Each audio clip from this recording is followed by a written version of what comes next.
We're just about to go live with the motherfucking Arsonwave CD release party. Oh, yeah. So, let's go ahead and run this fucking intro and get this started. What do you think, man? Let's do it. All right.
What up, everybody, and welcome to this special Pimpycast live at the Vinyl Music Hall, downtown Pensacola, for the Arsonwave CD release party. Yeah. As you can see, I've got the guys from Arsonwave in and around. Well, not in me. That maybe Yes, maybe later if I play my cards right. But here and around, we got Kenny and Mike in the background.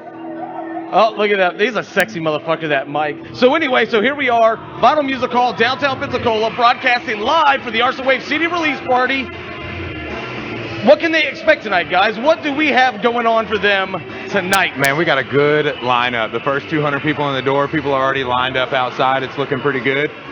First 200 people in the door getting a free copy of the CD. All the bands got good-looking merch. We're raffling off a couple bottles of Lead Slinger's whiskey up first. The doors haven't even opened around this motherfucker yet. No, they haven't. And it's already popping off behind me. It's already popping. Tell them to keep it the fuck down. I don't like them already. So we're raffling off a couple bottles of Lead Slinger whiskey. We got Safe Harbor up first, and then Brave New World. They're gonna kill it. And then we got Rise Up Lights, right? And then finally we go on. You gotta say that right. Rise Up Lights. Rise Up Lights.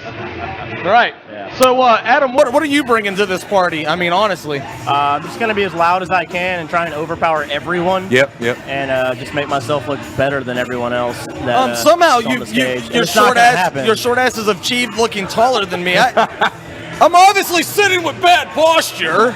No, but for real, we've actually we put a lot into this show. We lined this up with Embark Agency. They pretty much got the show going for us. Big shout out to Shane at Embark Agency. Shane that dude's a Maples. fucking workhorse, man. The man, dude. We're all killing here. it. We're all here. Chris Eubanks, give me some. Chris Eubanks from Eubanks. Brave New World, and he's a little bit too tall. You can just see the curls in his mustache. Yeah.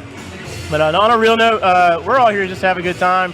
And obviously it's called the album release party because it's not a show, it's a fucking party. We're all here to have a good time and hang out and just play some music. Yep. So in just a few minutes, because doors are actually going to open to this event in about 5 minutes. When they do, you guys are going to beeline towards that way, I guess, to greet some people as they walk through. We got to hand out the albums. Not that they want to see your ugly mugs, but they do want the album because that was free. Damn it, they definitely want that. So as we stream a little bit further into this, what we're going to be doing is we're going to start rotating members of bands through here. When Nick's done with his engagement that he has at the front door, he's going to come back and he's going to sit. He's going to sit with us through the long haul. We got a couple artists that we're going to have come in just a few minutes. We're going to have Brandon. Who was it? Brandon and Shannon. Brandon and Shannon from Rise Up Lights. From Rise Up Lights. They're going to sit in while these guys handle their chores or their previously assigned by Shane engagements, I guess, if you will.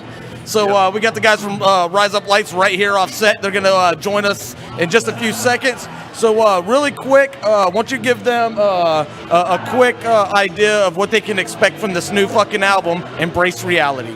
The new album, it's all about the human condition lyrically. Depression, anxiety, drug addiction, all the things that people deal with in life. That's mainly what it's written about. Everyday struggles. Dicky Doo disease. Dicky Doo disease. Eating. That's in there a little bit. Eating delicious food all the time. That's a good one. As far as musically, everyone pushed it to the limits. Everyone is playing to the best of their ability. Everybody except for Mike Turpin fucking killed it. Yeah. It was. I don't know if you guys noticed. There was a little Akai drum machine sitting off to the stage. Yeah, pretty much. And he actually just pushed his buttons. I just thought that was time. Mike's replacement. I figured we could just use that. You know, I can be easily. Yeah, honestly, we really put a lot of emotion into this album. I love me some Mike Turpin, by the way. We kind of just hope it relates to people really in everyday life, and the songs mean one thing to us, and they can mean something completely different to everybody else. Right. You know, I was talking to Alex earlier from Rise Up Lights just about.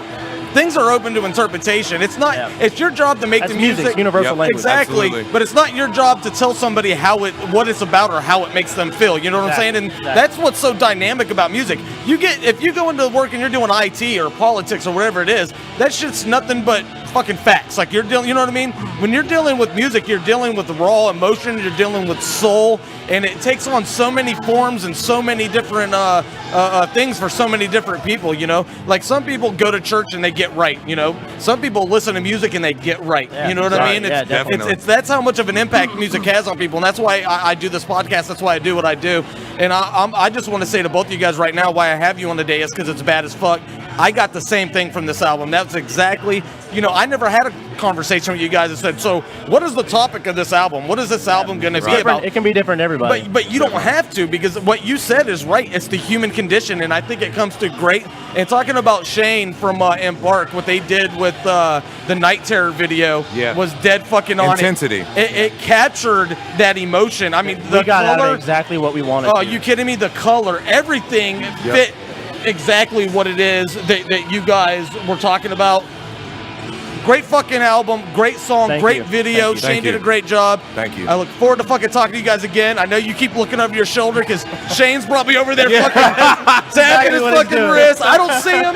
But I know. I keep looking for him because I'm expecting to see him in a corner somewhere. But I know what's going on. So go ahead and get the fuck out of here. Let's bring in Shannon. First of all, I want to say before I leave, thank you for doing this. Oh, anytime, brother. We believe in you, brother. Thank you, sir. Thank you. Great stuff. Awesome. Thank you, man. All right. Come out the final, guys. Let's get these assholes over here. If one of you happens to walk by a bar, I'm just saying, I could use a beer.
All right. Just a few seconds. We got Shannon. He's a sexy motherfucker right there, that Shannon. He's dark and mysterious. And then you got Pasty. Am I? No, you're sexy too, but in more of a pasty variety. I got a new haircut just for the podcast. Sweet spot. There we go. Is that the sweet spot? Well, bring it down a little bit. Bring it down just a little bit. There you go. And DJ. a little bit better. That's better. Yeah. DJ Pasty. That's what we're gonna call you. MC Kendrick. Thank you. All right, guys. So check this out. Brandon, Shannon, Rise Up Lights has been making moves lately. It's been a while since we've had you guys on the show. So we've got a lot of old shit. We play it all the time.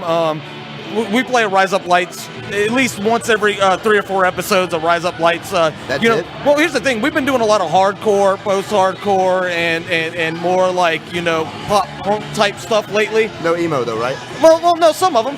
But my point is, I play usually I play another artist at the beginning of the show. I play one track from another artist, Right on. and then I try to make it something that is along the line of another band that I might have on during that night, right? So what I'll do is, like for example, if I have like a horrorcore rapper on, I'll play some old Pimpy K shit from back in the day. Why not?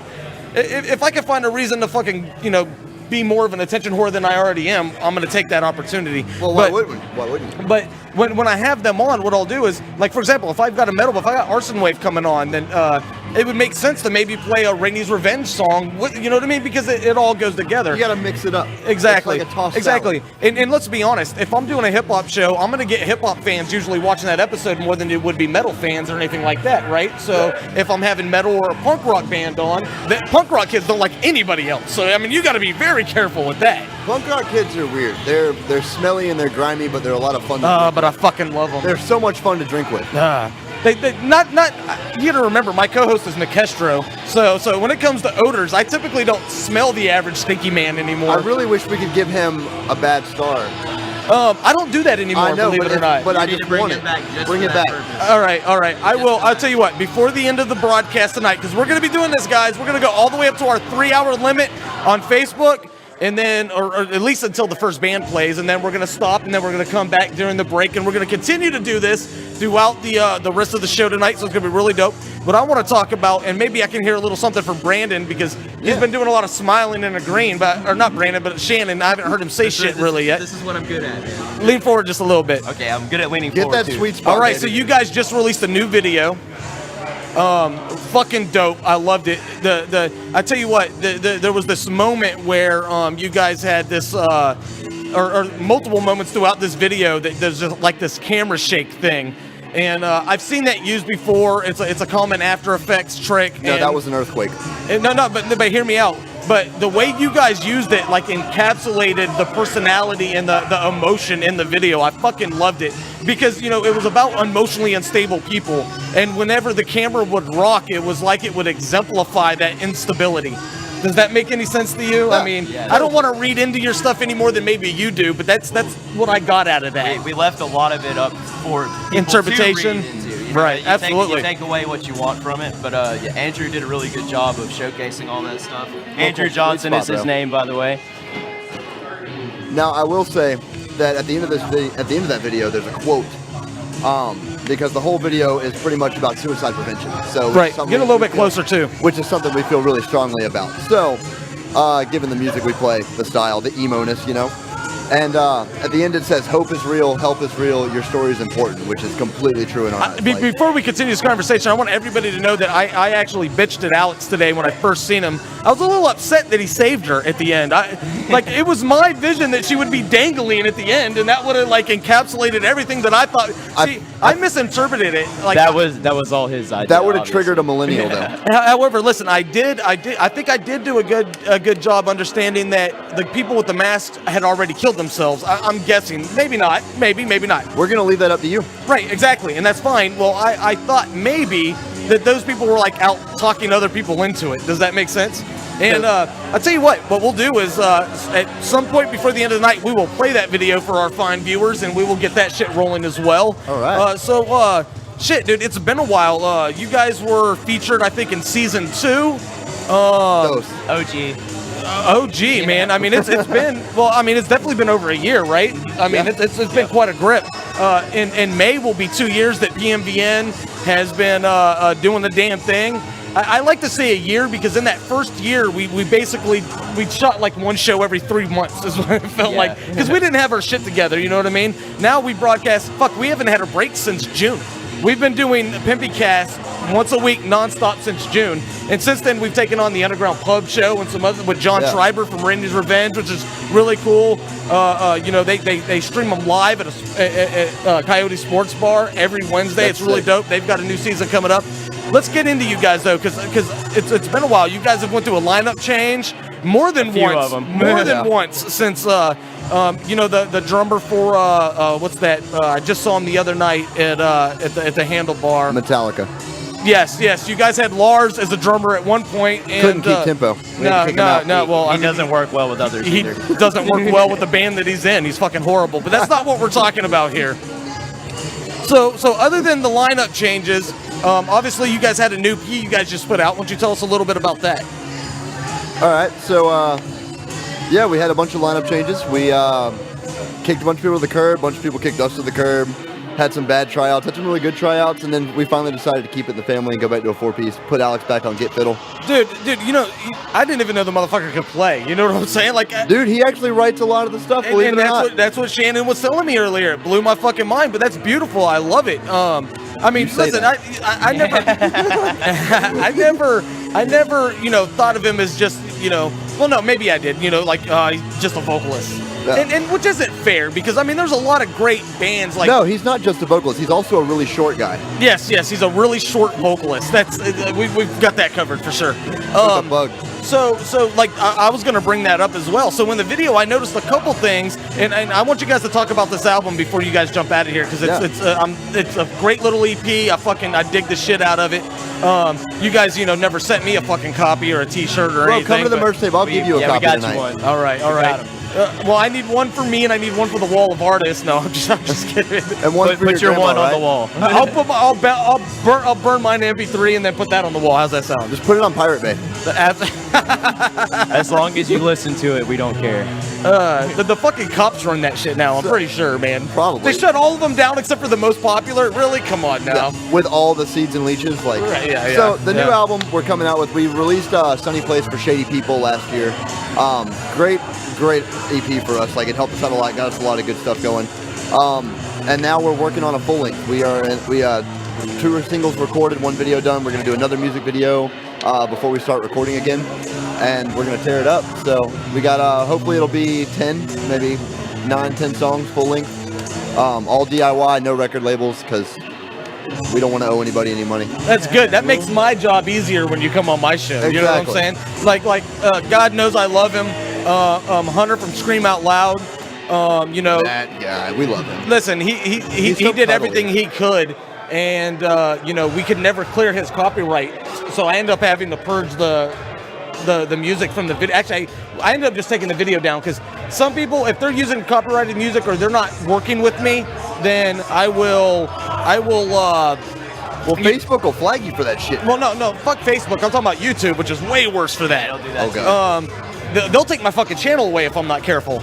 And so what ends up happening is, you know, if you're working with me and trying to get this resolved, I'll leave it up and I'll let you monetize my video until we get this resolved. But if you're not going to work with me, I'm not going to remove the video. I'm going to delete your audio, and it's going to make you sound like shit. You know what I mean? Because it doesn't take everything. It takes just enough that it doesn't notice that it's copyrighted music. Right. So that's even worse, right? And I wasn't going to do that to Hunter. So he tried, but it was actually the label that said, no, I could not. And I get that, because there's other people that have stake in his music other than them, right? Like they own it. They don't maybe own the material, but they own the marketing and everything else. Exactly. Behind the scenes, they're putting in work to push that units on those, so they deserve credit. And even though we're talking about one video which was helping promote that, which still is bullshit to me, but it's out of Hunter's hands, right? So there's nothing you can do about that. Yeah, and you know, way out of his hands. Eventually, one of you guys are going to have to go watch the Arsonwave merch table so we can get Hunter on here, too. That or he'll just do what he normally does and just stand in the back quietly, staring at the camera, creeping people out. I keep waiting for him to come up right here. Right, and that's what he does. It's times when I didn't even know he was showing up. I'll look up, and then there he is sitting behind me. He's like, when the fuck did Hunter get here? So I we're don't even say anything anymore. So we're talking a lot about us, but touche. Are we? Nah. I was kind of bored with that. Touche to you, man. You've got this show rolling. Like, it's cool to see you every week. Like, you're killing it, man. Like, we're stoked to see it. Not killing it, but we're trying. We're That's trying all to that you're do it. stabbing A for it. effort, bro. A for effort. You're stabbing at I it. get that participation trophy for sure, don't I? Dude, they earned that. So did everyone, but they earned it more. All right, so real quick, we talked about the album. We talked about the lineup changes. There was another thing that changed when I saw the video. One of the things was that Alex was playing guitar, which is fucking dope. And it looked natural. Like at first, I paid close attention to make sure he wasn't just doing it for the video. Just faking it out. Exactly. And so when that happened, I noticed another thing. And Senor Brandon and Senor Shannon swapped instruments. We were hoping no one would notice, but No, how could you not notice that? You were fucking playing bass in the video. It blew my mind. Well, the bass was as big as he was, so we had to like flip that around. We had to do something about It was it. getting too heavy for him. We got to save his back. He's got to carry all the gear. He's got scoliosis too, so let's go ahead and My give him thing the was I thought it was easier for Brandon because he could count the strings. Cheers, sir, with my water. No one got me a That's beer. heresy. I mean, I'm happy to not hear any more bassist jokes, so you can take that over, man. The seat is warm. Me and this mic stand here, we're not getting along. All right, so we're real quick, and then we'll chat for just a little bit longer, but why don't you tell them how they can find you on the interwebs and social media and all of that? Last time I tried to do that, I got yelled at on your show. Hello? Oh, he's on the phone. Oh, because that what's up? call is way more important. Time out. Here, no, not time out. We're taking over Flag his show. on the play. Welcome to Rise Up Lights I can't hear you. podcast. Number PMPN, 2. number We're 2. doing the show at the Vinyl. Yeah, we're doing a show at the Vinyl. So you can find us on Spotify, Rise Up Hello? Lights, Instagram, Rise Up Lights FL, YouTube, Rise Up Lights FL. I can't hear shit. I hope that call was important.